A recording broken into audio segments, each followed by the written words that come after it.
नमस्कार दोस्तों, एजुकेशन 24 में आपका स्वागत है। आज का वीडियो आप सभी के लिए बहुत ही खास होने वाला है, क्योंकि आज की इस वीडियो में आपको बीए थर्ड ईयर के 5th सेमेस्टर में आपका जो सब्जेक्ट है हिंदी, उसके अंदर एग्जाम में कौन कौन से क्वेश्चन आने वाले हैं, इस वीडियो के अंदर मैं आपको एग्जाम में आने वाले क्वेश्चन के बारे में बताऊंगा। सो आप इस वीडियो को ध्यान से देखिएगा ताकि एग्जाम में आने वाले क्वेश्चन के बारे में आपको पता चल सके।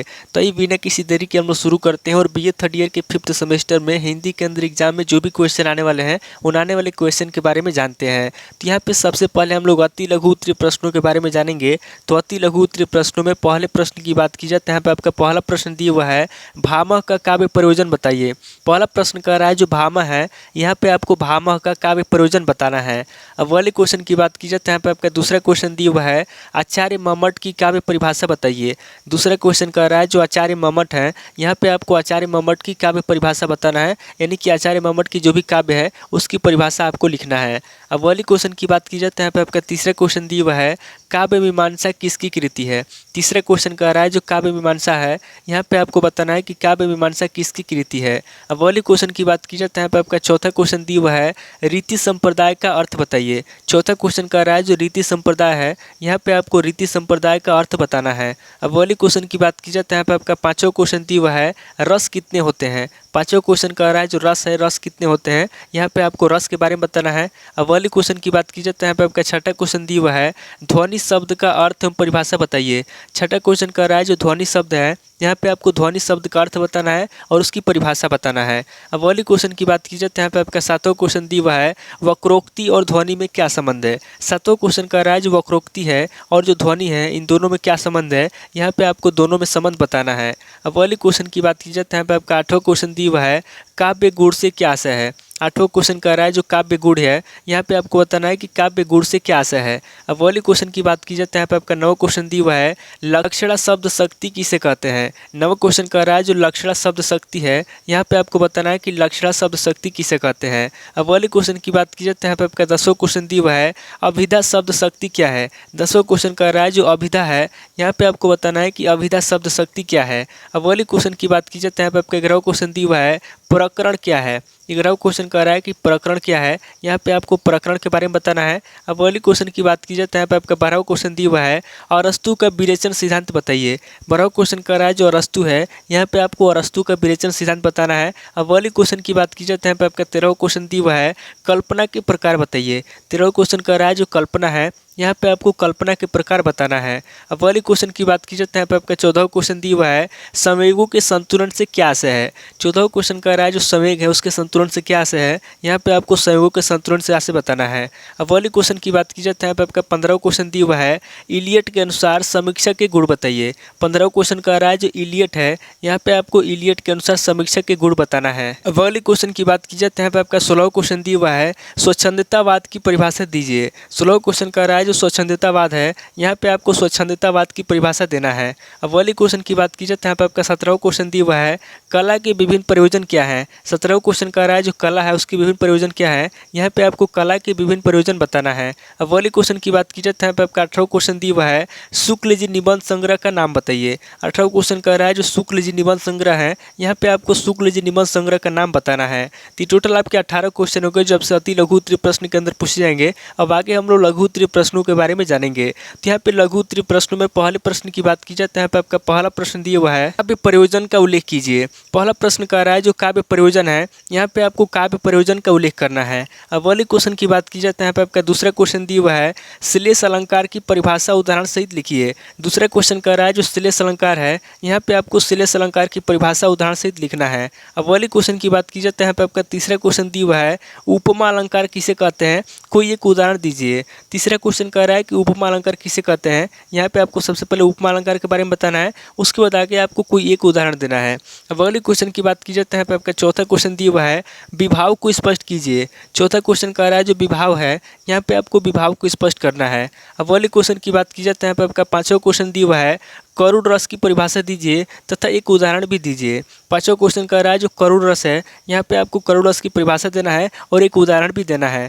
अब वाले क्वेश्चन की बात की जाए तो यहाँ पे आपका छठा क्वेश्चन दिया हुआ है, ध्वनि सिद्धांत के स्वरूप का वर्णन कीजिए। छठा क्वेश्चन कह रहा है जो ध्वनि सिद्धांत है, यहाँ पे आपको ध्वनि सिद्धांत के स्वरूप के बारे में बताना है और ध्वनि सिद्धांत के स्वरूप का वर्णन करना है। अब वाले क्वेश्चन की बात की जाए तो यहाँ पे आपका सातवां क्वेश्चन दिया हुआ है, औचित्य के भेद का संक्षिप्त वर्णन कीजिए। सातवां क्वेश्चन कह रहा है जो औचित्य है, यहाँ पे आपको औचित्य के भेद का संक्षिप्त वर्णन करना है। अब वाले क्वेश्चन की बात की जाए तो यहाँ पे आपका आठवां क्वेश्चन दिया हुआ है, ओज क्या है। आठवां क्वेश्चन कह रहा है कि ओज क्या है, यहाँ पे आपको ओज के बारे में बताना है। अब वाले क्वेश्चन की बात की जाए तो यहाँ पे आपका नौ क्वेश्चन दिया हुआ है, ग्राम्यत्व दोष किसे कहते हैं। नौ क्वेश्चन कह रहा है जो ग्राम्यत्व दोष है, यहाँ पे आपको बताना है कि ग्राम्यत्व दोष किसे कहते हैं। अब वाले क्वेश्चन की बात की जाए तो यहाँ पे आपका 10वां क्वेश्चन दिया हुआ है, लक्षणा क्या है। 10वां क्वेश्चन कह रहा है कि लक्षणा क्या है, यहाँ पे आपको लक्षणा के बारे में बताना है। अब वाले क्वेश्चन की बात की जाए तो यहाँ पे आपका 11वां क्वेश्चन दिया हुआ है, अभिनय क्या है। 11वां क्वेश्चन कह रहा है कि अभिनय क्या है, यहाँ पे आपको अभिनय के बारे में बताना है। अब वाले क्वेश्चन की बात की जाए तो यहाँ पे आपका 12वां क्वेश्चन दिया हुआ है, अरस्तु के अनुकरण सिद्धांत का परिचय दीजिए। 12वां क्वेश्चन कह रहा है जो अरस्तु है, यहाँ पे आपको अरस्तु के अनुकरण सिद्धांत का परिचय देना है, यानी कि अरस्तु के अनुकरण सिद्धांत के बारे में आपको बताना है। अब वाले क्वेश्चन की बात की जाए तो यहाँ पे आपका 13वां क्वेश्चन दिया हुआ है,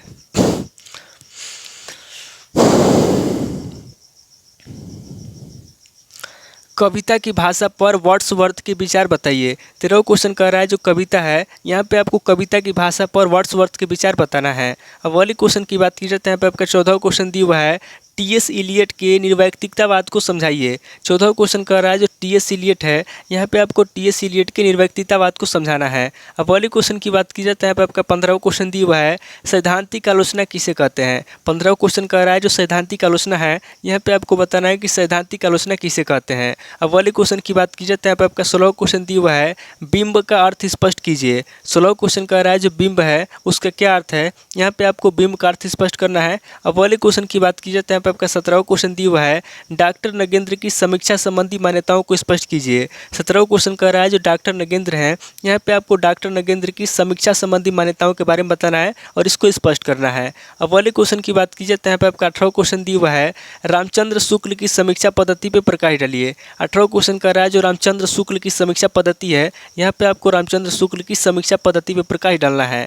तो टोटल आपके 18 क्वेश्चन हो गए जो आपसे लघु उत्तरीय प्रश्न में पूछे जाएंगे। अब आगे हम लोग दीर्घ उत्तरीय प्रश्नों के बारे में जानेंगे। तो यहाँ पे दीर्घ उत्तरीय प्रश्नों में पहले प्रश्न की बात की जाए तो यहाँ पे आपका पहला प्रश्न दिया हुआ है, काव्य के लक्षण की स्पष्ट विवेचना कीजिए। पहला क्वेश्चन कह रहा है जो काव्य है, यहाँ पे आपको काव्य के लक्षण की स्पष्ट विवेचना करना है। अब वाली क्वेश्चन की बात की जाए तो यहाँ पे आपका दूसरा क्वेश्चन दिया हुआ है, काव्य की परिभाषा निर्धारित करते हुए काव्य हेतु का निरूपण कीजिए। दूसरा क्वेश्चन कह रहा है जो काव्य है, यहाँ पे आपको काव्य की परिभाषा लिखना है, उसके बाद आगे आपको काव्य हेतुओं का निरूपण करना है। अब वाली क्वेश्चन की बात की जाए तो यहाँ पे आपका तीसरा क्वेश्चन दिया हुआ है, अलंकार शब्द की मान्यताओं का उल्लेख कीजिए। तीसरा क्वेश्चन कह रहा है जो अलंकार शब्द है उसकी जो मान्यता है, यहाँ पे आपको अलंकार शब्द की मान्यताओं का उल्लेख करना है। अब वाले क्वेश्चन की बात की जाए तो यहाँ पे आपका चौथा क्वेश्चन दिया हुआ है, ध्वनि संप्रदाय के अर्थ को स्पष्ट कीजिए। चौथा क्वेश्चन कह रहा है जो ध्वनि संप्रदाय है, यहाँ पे आपको ध्वनि संप्रदाय के अर्थ को स्पष्ट करना है, यानी कि ध्वनि संप्रदाय का अर्थ आपको बताना है। अब वाले क्वेश्चन की बात की जाए तो यहाँ पे आपका पांचवा क्वेश्चन दिया हुआ है, काव्य दोषों पर प्रकाश डालते हुए इसके भेदों पर प्रकाश डालिए।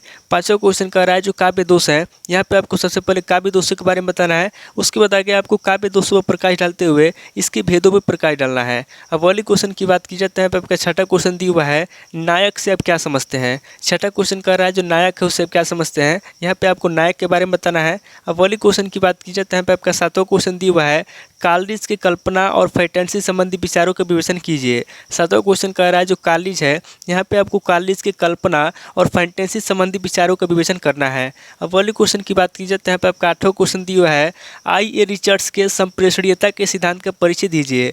आठवां क्वेश्चन कह रहा है जो आई.ए. है, यहाँ पे आपको आई.ए. रिचर्ड्स के संप्रेषणीयता के सिद्धांत का परिचय देना है, यानी कि आई.ए. रिचर्ड्स के जो संप्रेषणीयता का सिद्धांत है, यहाँ पे आपको उसके बारे में बताना है।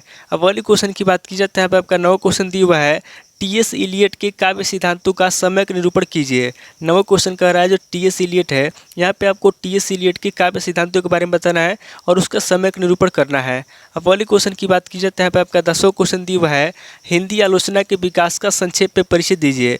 10वां क्वेश्चन कह रहा है जो हिंदी आलोचना है, यहाँ पे आपको हिंदी आलोचना के विकास का संक्षेप में परिचय देना है, यानी कि हिंदी आलोचना के विकास के बारे में आपको बताना है। अब वाली क्वेश्चन की बात की जाए तो यहाँ पे आपका 11वां क्वेश्चन दिया हुआ है, मार्क्सवादी सौंदर्य शास्त्र के उद्भव और विकास पे प्रकाश डालिए। 11वां क्वेश्चन कह रहा है जो मार्क्सवादी सौंदर्य शास्त्र है, यहाँ पे आपको मार्क्सवादी सौंदर्य शास्त्र के उद्भव के बारे में बताना है और उसके विकास पे प्रकाश डालना है।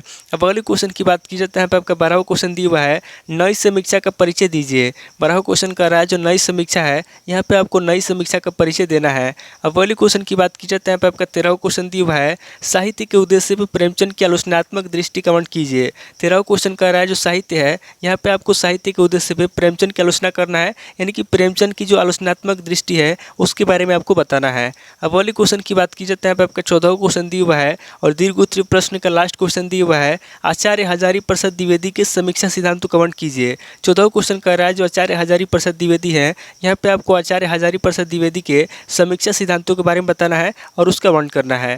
तो टोटल आपके 14 क्वेश्चन हो गए जब से दीर्घ उत्तरीय प्रश्न में पूछे जाएंगे। तो इस वीडियो के अंदर मैंने आपको अति लघु उत्तरीय प्रश्न, लघु उत्तरीय प्रश्न और दीर्घ उत्तरीय प्रश्न तीनों तरह के प्रश्नों के बारे में बता दिया जो आपसे बीए थर्ड ईयर के 5th सेमेस्टर में आपके हिंदी के एग्जाम के अंदर पूछे जाएंगे। तो दोस्तों आज इस वीडियो को मैं ही स्किप करता हूँ, मिलता है आपसे नेक्स्ट वीडियो में। अगर आपको वीडियो अच्छा लगा तो वीडियो को लाइक कीजिए, शेयर कीजिए और कमेंट करके बताइए कि आपको नेक्स्ट क्वेश्चन पेपर किस सब्जेक्ट के ऊपर चाहिए।